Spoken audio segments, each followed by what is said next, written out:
Welcome to Two Chairs, the conversation that explores issues of real life and offers real help to those in need. Capillary Human Services proudly presents this program as a public service and invites you to pull up a chair and join us for the conversation. Welcome to Two Chairs, the conversation. Today's guest is Capillary Human Services Executive Director Jan Laughinghouse.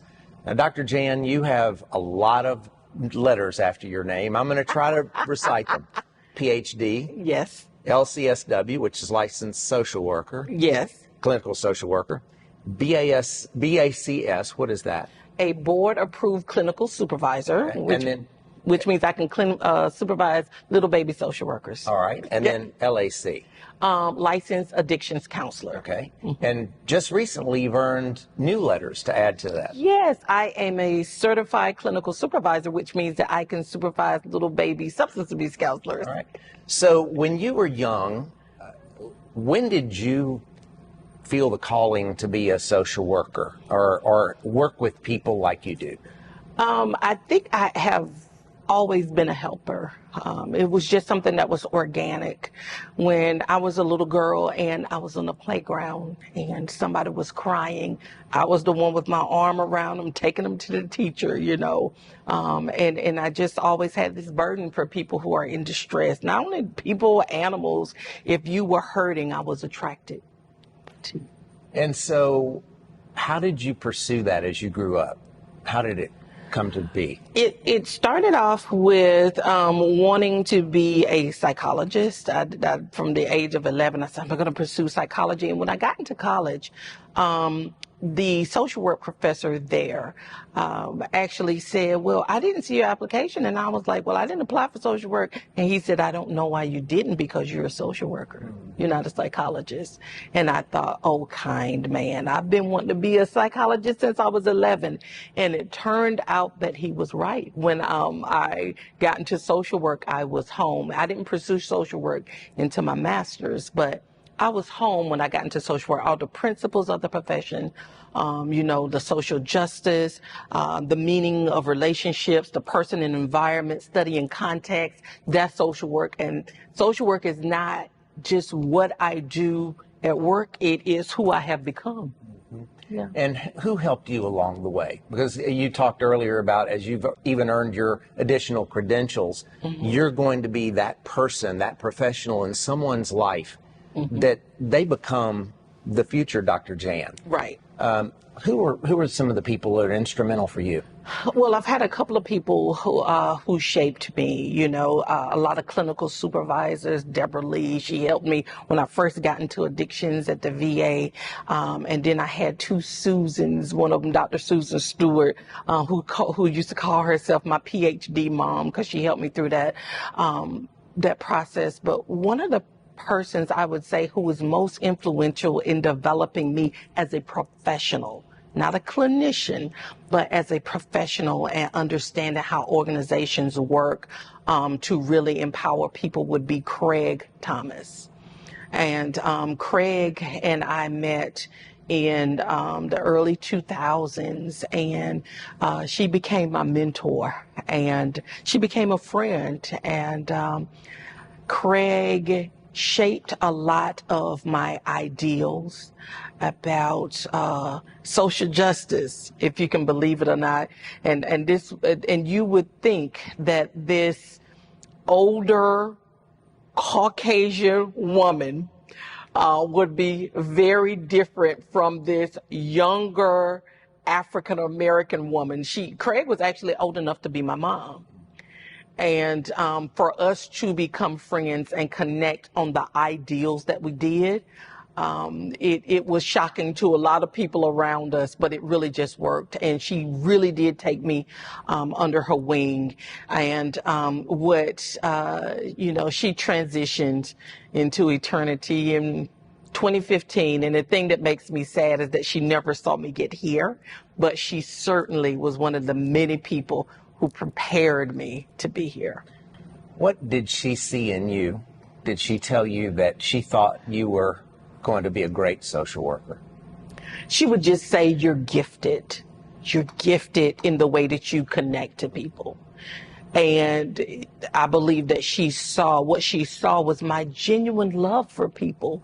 You will find some people, even in helping professions, many of us just genuinely love people. And you have to have that love because sometimes people are not lovable.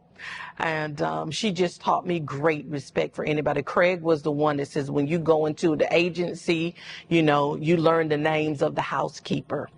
You learn the name of the person who's serving food in the cafeteria. You find out about them because they keep us operating, they keep us running. And those are some of the things that, leaving water out for our postal carrier. That was the kind of person Craig was. And, she taught me to do those things in the organization. So. And what attracted you to her to be a mentor to you? Oh my gosh, she was funny, very, very funny, and very always on the side of right, doing things by the book, doing things correctly. She was one that was going to stay ready so she didn't have to get ready. So that was really important to me about Craig, and very, very smart, very sharp, and very bold, and very resolute in her mission to help other people. She loved helping people. One of the things I asked you to do was to bring some photographs of people who had helped you along the way, and I think you brought some photos of Craig. Is that right? Actually, yes. You wanted to see some pictures that kind of exemplified Craig and me.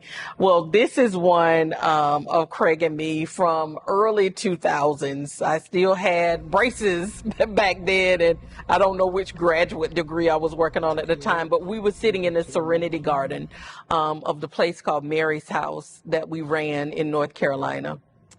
And I told you Craig has a sense of humor. This is Craig dressed as a cow at Halloween.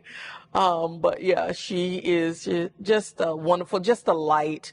I remember being interviewed shortly after she died, and someone asked me to describe Craig, and I said describing Craig is like trying to capture the wind. She really was a force to be reckoned with. This is a woman who sued the state of North Carolina and won. It is on record, on behalf of our clients. She really did. Well, you can tell from her smile, I think, that she just had a happy heart. She did. And loved people. She did. And absolutely. You think that's key to social work? Absolutely. Absolutely. Even though she was not a social worker, she was a psychologist. Craig, she had a genuine love for people, and she wanted to help people. Yeah, and that's one thing that she taught me too, is that you don't have to be a therapist to be therapeutic. Therapeutic simply means helping, right? So even though she wasn't a social worker, she was very therapeutic. So in your work as a social worker and as a licensed addiction counselor, you've dealt with addiction, dependency. Let's talk a little bit about that, the nature of it, how it's changed. Just what is addiction? Is that the term used these days? I know that a lot has changed in the field over the years. Right. Let's talk a little bit about that. Yeah, I've worked in addictive disorder since 1998. And I would say that what we started learning in the 1990s is that we learned a lot about the brain and how the brain works and how the brain works with addictive disorders. A lot of times, addictive disorders are seen as a moral failure. And people think that folks are just acting out and they just need to behave. But what we understand is that they actually have a hijacked brain, that they have the chemistry and the structure of the brain that has changed. So there actually is a neurobiology around addiction that we have spent many decades trying to talk to people about. And that struggle continues, just to educate folks so that there is not a stigma around addiction. what happens is that when people begin to use psychoactive substances, it literally changes the neurotransmitters, which are just chemicals in our brain. It changes the way that they flow in the brain, and it changes the structures in the brain, like the reward reinforcement pathway, that part of the brain that tells us when we do something good. It tells our brain, it tells us to do it again. Well, that gets perverted with the use of a psychoactive substance. And then that part of the brain, the old brain, is where addiction lives. And in the old brain is survival, breathing, reflexes. And so now I am using against my will. And that's hard for people to understand because people are making choices. But it's literally that in the brain of the person who is using, it's I have to have this. And so just explaining to folks that people are not having fun. They're not wanting to be there any longer. So the idea of let's party and let's have fun, has long since left the building. Long since left the building. Mm-hmm. Long since left the building. I used to say, you start out smoking crack, then it ends up smoking you. Mm. It devastates lives, and nobody wants to end up there. Is one of the things that I would do in my treatment groups is I would say, what did you want to be when you grew up? And since 1998, the one thing I have never heard anybody say, and they've given myriad of answers. I want to be a ballerina, a police officer, a firefighter, a butcher, a baker, candlestick maker. I've heard all types of things.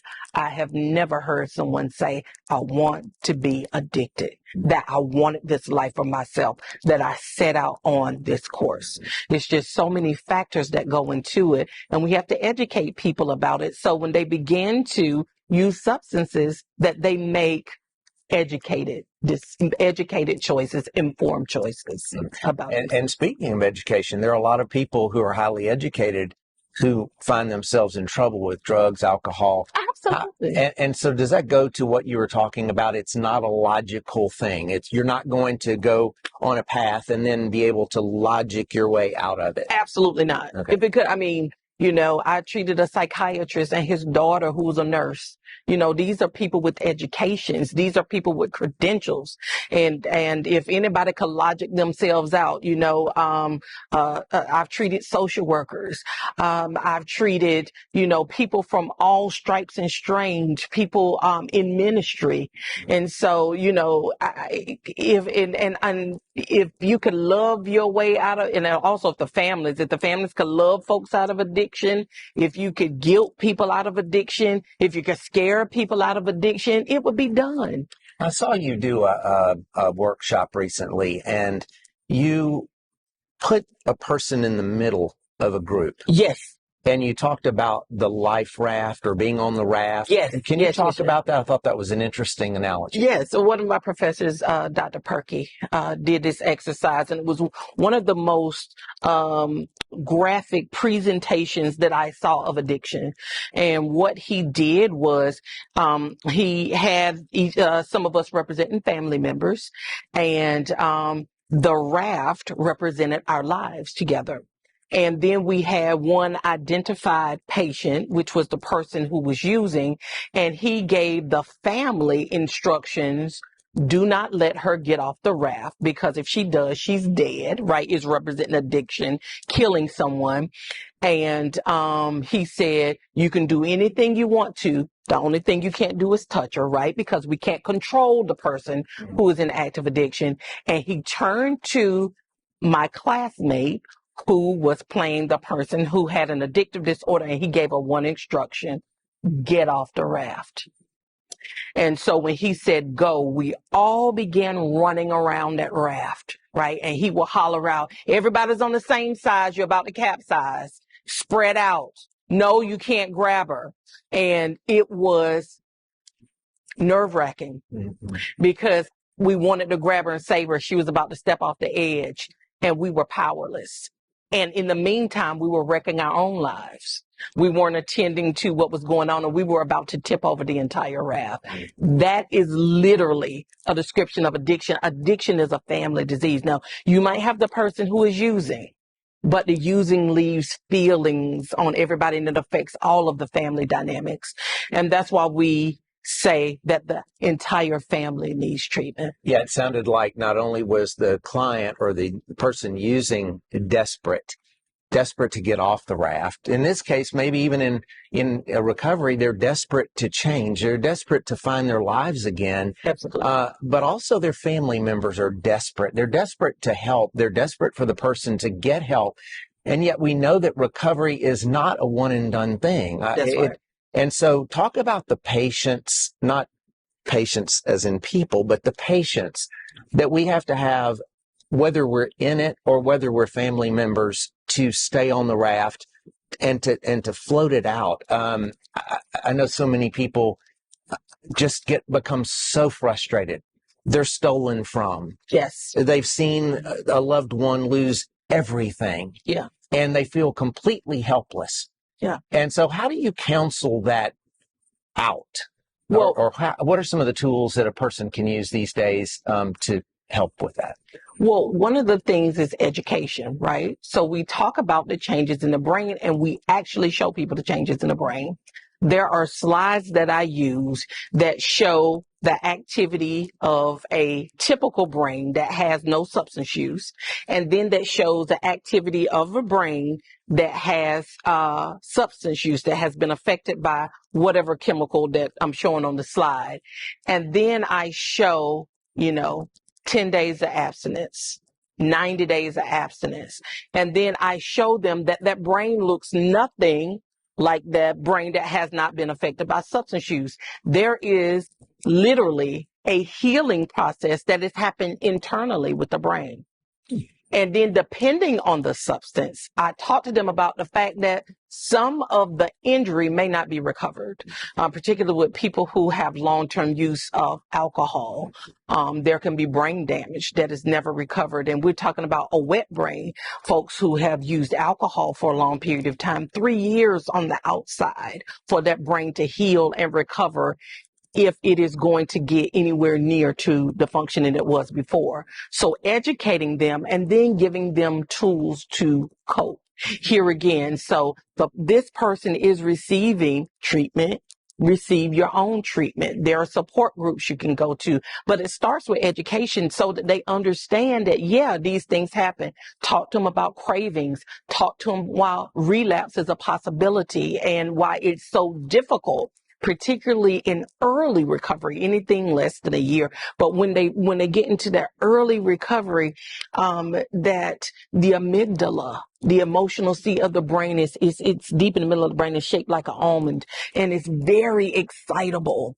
And it's still very excited when the person is in early recovery and they get into a stressful situation or they come across a trigger. And a trigger is anything we can experience with our senses. It can be something we touch, we see, we smell, we taste, that can put us right back there to using. And so when they're triggered, the amygdala is excited and they don't have a lot of coping skills, they can be right back there. And so educating them on the ways that they support themselves, support the person in recovery, and then just telling them about the process of recovery, that tends to help. So through the education, we talked about that logic sometimes takes a back seat, or it is nowhere to be found. That's right. And so even with education, they face some real challenges. What are some of the other tools that you have to work with that help people with cravings, for example? I know that with opioid treatment these days, there are medications that make withdrawals and the whole issue of going through the withdrawals more tolerable. And that becomes more, I think, attractive to people who need help, that they don't want to go through these terrible withdrawals. And so let's talk a little bit about that. Right. Absolutely. And medication can be a touchy subject, right? Because then the family gets afraid or the person in recovery gets afraid that we're just trading one drug for another. And it is nothing like that. The medications that we have, and you were talking about opioid dependence specifically, are not going to produce the same type of high when taken as prescribed and monitored. What they will do is keep the person from being sick, because they will work on the same the same receptors in the brain that the illicit drugs, or even the pain medications or whatever they were taking in an unprescribed manner. It will work on the same receptors in the brain, and it will even the person out so that they can begin to lay the foundation for long-term sobriety. Yeah, but folks can get kind of touchy about that, and we have to give some more education. On the other side of the door, our clients, people like us. Absolutely. They're moms and dads, and brothers and sisters. Absolutely. And they come to us as trained professionals. Mm-hmm. And it's important, as you say, to meet them for who they are. Meet them where they are. Absolutely. Meet them where they are and listen to their needs and respond to their needs with the multiple resources that we have at Capital Area. And the wonderful thing about Capital Area is because we treat adults, we treat children. We have a program that is for children who are on the autism spectrum. We have developmental disabilities and prevention services. We have the whole continuum, and we can treat the entire family. Is there anything else you'd like to add in our conversation today? We've talked a lot about recovery, and I know there's recovery in mental health, and it can look different than recovery from an addictive disorder.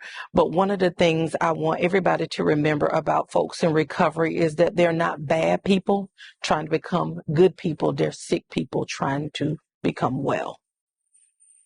And the journey sometimes can be a lifelong journey. It can be a lifelong journey. There are many paths, and it's one journey to recovery, but many paths to get there. Well, thank you for talking with us today. Thank you for having me. It's a great start for the conversation. We welcome you to tune in next time as we continue Two Chairs and the Conversation.